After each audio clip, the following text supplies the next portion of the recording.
Without one of them, you've got problems. Without the other, you've no chance. Directional stability and ground contact.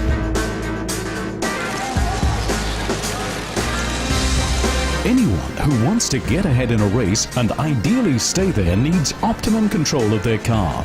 That's provided by the chassis suspension, with extreme technical challenges to be mastered, as a race car is constantly moving, continually changing load and center of gravity.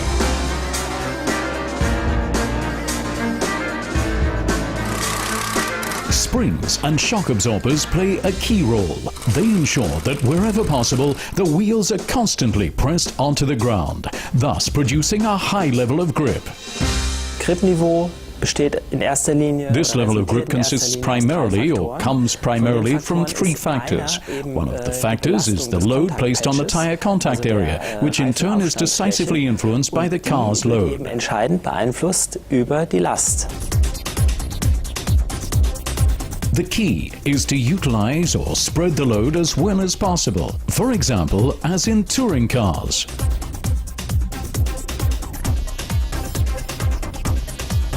Here they set a negative wheel camber.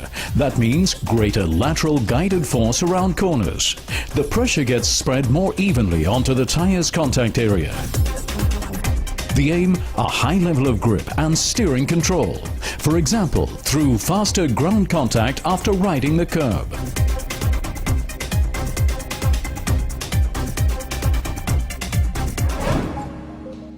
A racing chassis like this is no good for normal road use, as you feel far too much. A race chassis doesn't actually need to provide any comfort. It simply needs to deliver performance. That means you've got to be able to drive around corners as fast as possible. If people try to drive on the road with a race chassis, they'd all get out after 50 kilometers at the most, saying it's far too hard for them. Race shock absorbers work far faster than the standard versions. In combination with the appropriate springs, they maintain optimum track contact. The distances that race chassis springs travel in and out can also be individually set. To clarify this, red is a hard spring for level circuits. Yellow is the soft version for bumpy tracks. Over major bumps, the wheel with hard suspension loses contact. Yellow makes contact with the track more consistent. The setup's based on the circuit's condition. A race car can be appropriately set up in advance without being on the track.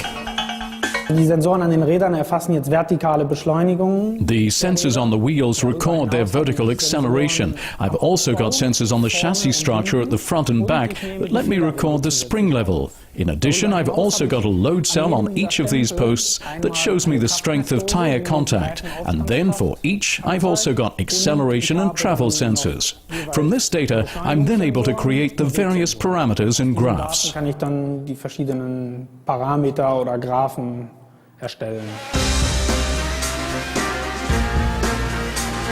Be it Formula One, endurance or touring car action, be it on asphalt tracks or off-road, the chassis suspension is in permanent use. However the route to the checkered flag looks, ground contact, reliable steering and vehicle control are always required, for the slightest slip can cost you the race.